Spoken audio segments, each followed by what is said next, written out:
सूत जी ने कहा। ऐसा सुनकर पीपल के पत्ते की भांति कांपते हुए गरुड़ जी ने प्राणियों के उपकार के लिए पुनः भगवान विष्णु से पूछा। गरुड़ जी ने कहा, हे स्वामिन, किस उपाय से मनुष्य प्रमादवश अथवा जानकर पाप कर्मों को करके भी यम की यातना को न प्राप्त हो, उसे कहिए। संसार रूपी सागर में डूबे हुए दीन चित्त वाले, पाप से नष्ट बुद्धि वाले तथा विषयों के कारण दूषित आत्मा वाले मनुष्यों के उद्धार के लिए हे माधव, पुराणों में सुनिश्चित किए गए उपाय को बताइए, जिससे मनुष्य सद्गति प्राप्त कर सकें। श्री भगवान बोले, हे ताक्ष्य, मनुष्यों के हित की कामना से तुमने अच्छी बात पूछी है। सावधान होकर सुनो, मैं तुम्हें सब कुछ बताता हूँ। हे खगेश्वर, मैंने इसके पहले पुत्र रहित और पापी मनुष्यों की यातना का वर्णन किया है। पुत्रवान तथा धार्मिक मनुष्यों की पूर्वोक्त दुर्गति कभी नहीं होती। यदि अपने पूर्वाजित कर्मों के कारण पुत्र उत्पत्ति में विघ्न हो तो किसी उपाय से पुत्र की उत्पत्ति संपन्न करें। हरिवंश पुराण की कथा सुनकर, विधान पूर्वक शतचंडी यज्ञ करके तथा भक्ति पूर्वक शिव की आराधना करके विद्वान को पुत्र उत्पन्न करना चाहिए। यतः पुत्र पितरों की पुम नामक नरक से रक्षा करता है। अतः स्वयं भगवान ब्रह्मा ने ही उसे पुत्र नाम से कहा है। एक धर्मात्मा पुत्र संपूर्ण कुल को तार देता है। पुत्र के द्वारा व्यक्ति लोकों को जीत लेता है, ऐसी सनातनी श्रुति है। इस प्रकार वेदों ने भी पुत्र के उत्तम महात्म्य को कहा है। इसीलिए पुत्र का मुख देख करके मनुष्य पितृ ऋण से मुक्त हो जाता है। पौत्र का स्पर्श करके मनुष्य तीनों ऋण अर्थात देव, ऋषि और पितृ ऋण से मुक्त हो जाता है। इस प्रकार पुत्र, पौत्र और प्रपौत्र से यमलोकों का अतिक्रमण करके स्वर्ग आदि को प्राप्त करता है।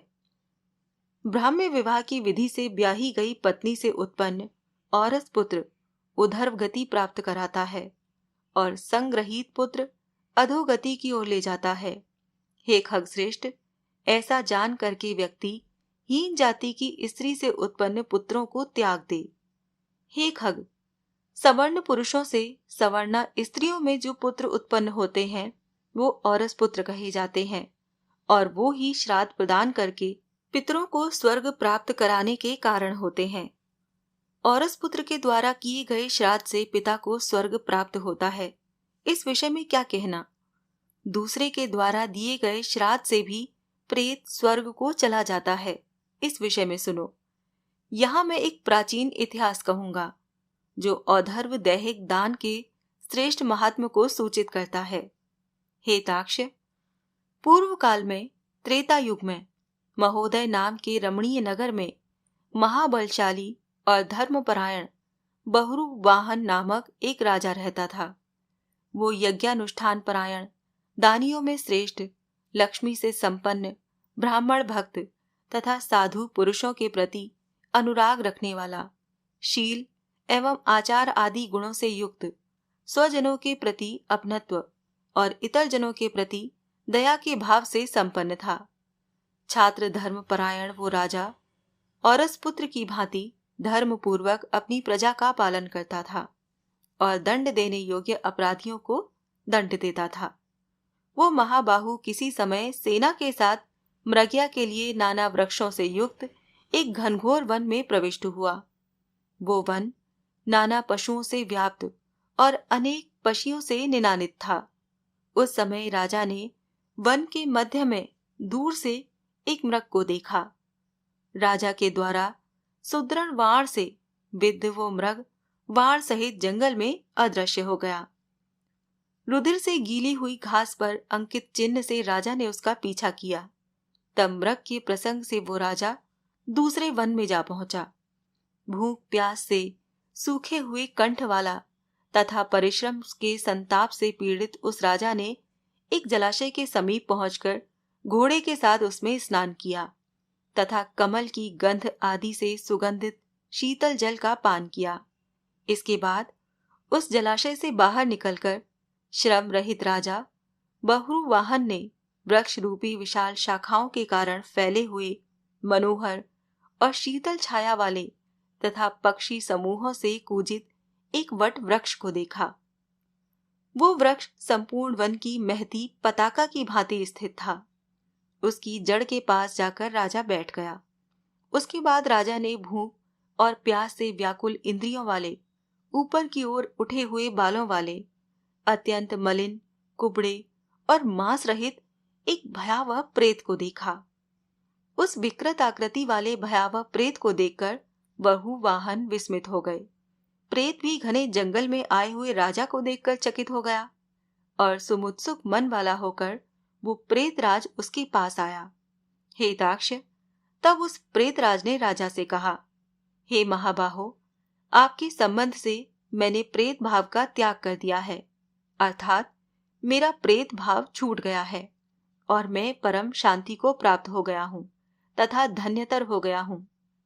राजा ने कहा, हे कृष्ण वर्ण वाले तथा भयानक रूप वाले प्रेत, किस कर्म के प्रभाव से देखने में डरावने लगने वाले और बहुत ही अमंगलकारी इस प्रेतत्व स्वरूप को तुमने प्राप्त किया है। हे तात, अपने प्रेतत्व की प्राप्ति का सारा कारण बताओ। तुम कौन हो और किस दान से तुम्हारा प्रेतत्व नष्ट होगा? प्रेत ने कहा, हे श्रेष्ठ राजन, मैं आरंभ से आपको सब कुछ बताता हूँ। प्रेतत्व का कारण सुनकर आप कृपया उसे दूर करने की दया कीजिए। वैदेश नाम का एक नगर था जो सभी प्रकार की संपत्तियों से समृद्ध, नाना जनपदों से व्याप्त, अनेक प्रकार के रत्नों से परिपूर्ण, धनिकों के भवनों तथा देव एवं राज प्रसादों से सुशोभित और अनेक प्रकार के धर्मानुष्ठानों से युक्त था। हे तात, मैं वहां रहता हुआ निरंतर देव पूजा किया करता था। आपको विदित होना चाहिए कि मैं वैश्य जाति में उत्पन्न हुआ और मेरा नाम सुदेव था। मैंने हव्य प्रदान करके देवताओं तथा कव्य प्रदान करके पितरों का तर्पण किया। अनेक प्रकार के दानों से मैंने ब्राह्मणों को संतुष्ट किया था और अनेक बार दीन, अंधे और कृपण मनुष्यों को अन्न दिया था। किंतु हे राजन, मेरा ये सारा सत्कर्म मेरे दुर्दैव से निष्फल हो गया। जिस कारण मेरा सुकृत निष्फल हुआ वो मैं आपको बताता हूँ। मुझे कोई संतान नहीं है, मेरा कोई सुहृदय नहीं है, कोई बांधव नहीं है और न ऐसा कोई मित्र ही है जो मेरी औधर्व दैहिक क्रिया करता। हे महाराज, मृत्यु के अनंतर जिस व्यक्ति के उद्देश्य से षोडश मासिक श्राद्ध नहीं दिए जाते, सैकड़ों श्राद्ध करने पर भी उसका प्रेतत्व सो स्थिर ही रहता है, अर्थात दूर नहीं होता। हे महाराज, आप मेरा औधर्व दैहिक कृत्य करके मेरा उद्धार कीजिए, क्योंकि इस लोक में राजा सभी वर्णों का बंधु कहा जाता है। इसीलिए हे राजेंद्र, आप मेरा उद्धार कीजिए। मैं आपको मणि रत्न देता हूँ। हे वीर, यदि आप मेरा हित चाहते हैं तो जैसे मेरी सद्गति हो सके और मेरी प्रेत योनि से जैसे मुक्ति हो सके वैसा आप करें। भूख, प्यास आदि दुखों के कारण ये प्रेत योनि मेरे लिए दुस्सह हो गई है। इस वन में सुंदर स्वाद वाले शीतल जल और फल विद्यमान हैं, फिर भी मैं भूख और प्यास से पीड़ित हूँ। मुझे जल और फल की प्राप्ति नहीं हो पाती। हे राजन, यदि मेरे उद्देश्य से यथाविधि नारायण बलि की जाए, उसके बाद वेद मंत्रों के द्वारा मेरी सभी औधर्व दैहिक क्रिया संपन्न की जाए तो निश्चित ही मेरा प्रेतत्व नष्ट हो जाएगा, इसमें संशय नहीं है। मैंने सुन रखा है कि वेद के मंत्र, तप, दान और सभी प्राणियों में दया, सत शास्त्रों का श्रवण, भगवान विष्णु की पूजा और सज्जनों की संगति, ये सब प्रेत योनि के विनाश के लिए ही होते हैं। इसीलिए मैं आपसे प्रेतत्व को नष्ट करने वाली विष्णु पूजा को कहूंगा। हे राजन, न्यायोपार्जित 2 सुवर्ण अर्थात 32 माशा भार का सोना लेकर उससे नारायण की एक प्रतिमा बनवाएं, जिसे विविध पवित्र जलों से स्नान कराकर 2 पीले वस्त्रों से वेष्टित करके सभी अलंकारों से विभूषित कर अधिवासित करें। तदंतर उसका पूजन करें।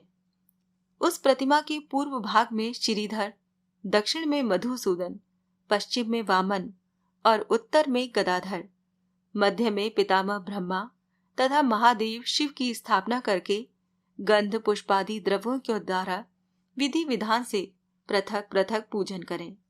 उसके बाद प्रदक्षिणा करके अग्नि में देवताओं को तृप्त करके घृत, दधि तथा दूध से विश्व देवों को तृप्त करें। तदंतर समाहित चित्त वाला यजनान स्नान करके नारायण के आगे विनीत आत्मा होकर विधि पूर्वक मन में संकल्पित और धर्म दैहिक क्रिया का आरंभ करे। इसके बाद क्रोध और लोभ से रहित होकर शास्त्र विधि से सभी श्राद्धों को करे और वृक्षोत्सक करे। तदंतर ब्राह्मणों को 13 पद दान करे, फिर शैया दान देकर प्रेत के लिए घट का दान करे। राजा ने कहा, हे प्रेत, किस विधान से प्रेत घट का निर्माण करना चाहिए और किस विधान से उसका दान करना चाहिए? सभी प्राणियों के ऊपर अनुकंपा करने के हेतु से प्रेतों को मुक्ति दिलाने वाले प्रेत घट दान के विषय में बताइए। प्रेत ने कहा, हे महाराज, आपने ठीक पूछा है। जिस सुदृढ़ दान से प्रेतत्व नहीं होता है उसे मैं कहता हूं, आप ध्यान से सुने। प्रेत घट का दान सभी प्रकार के अमंगलों का विनाश करने वाला, सभी लोकों में दुर्लभ और दुर्गति को नष्ट करने वाला है। ब्रह्मा, शिव तथा विष्णु सहित लोकपालों से युक्त तपाए हुए सोने का एक घट बनाकर उसे दूध, घी आदि से पूरा भरकर भक्ति पूर्वक प्रणाम करके ब्राह्मण को दान करें। इसके अतिरिक्त तुम्हें अन्य सैकड़ों दानों को देने की क्या आवश्यकता? हे राजन, उस घट के मध्य में ब्रह्मा, विष्णु तथा कल्याण करने वाले अविनाशी शंकर की स्थापना करें एवं घट के कंठ में पूर्व आदि दिशाओं में क्रमशः लोकपालों का आवाहन करके उनकी धूप, पुष्प, चंदन आदि से विधिवत पूजा करके दूध और घी के साथ उस हिरण्यमय घट का ब्राह्मण को दान करना चाहिए। हे राजन, प्रेतत्व की निवृत्ति के लिए सभी दानों में श्रेष्ठ और महापातकों का नाश करने वाले इस दान को श्रद्धा पूर्वक करना चाहिए। श्री भगवान ने कहा, हे कश्यप पुत्र गरुण, प्रेत के साथ इस प्रकार बातचीत हो ही रही थी कि उसी समय हाथी, घोड़े आदि से व्याप्त राजा की सेना पीछे से वहां आ गई। सेना के आने के बाद राजा को महामणि देकर उन्हें प्रणाम करके पुनः अपने उद्धार के लिए औधर्व दैहिक क्रिया करने की प्रार्थना करके वो प्रेत अदृश्य हो गया। हे पक्षिन, तदंतर उस वन से निकलकर राजा भी अपने नगर को चला गया और अपने नगर में पहुंचकर प्रेत के द्वारा बताए हुए वचनों के अनुसार उसने विधि विधान से औधर्व दैहिक क्रिया का अनुष्ठान किया। उसके पुण्य प्रदान से मुक्त होकर प्रेत स्वर्ग को चला गया। जब दूसरे के द्वारा दिए गए श्राद्ध से प्रेत की सद्गति हो गई, तो फिर पुत्र के द्वारा प्रदत्त श्राद्ध से पिता की सद्गति हो जाए, इसमें क्या आश्चर्य? इस पुण्यप्रद इतिहास को जो सुनता है और जो सुनाता है, वो दोनों पापाचारों से युक्त होने पर भी प्रेतत्व को प्राप्त नहीं होते। 7वां अध्याय यहाँ संपूर्ण होता है। ओम नमो भगवते वासुदेवाय नमः।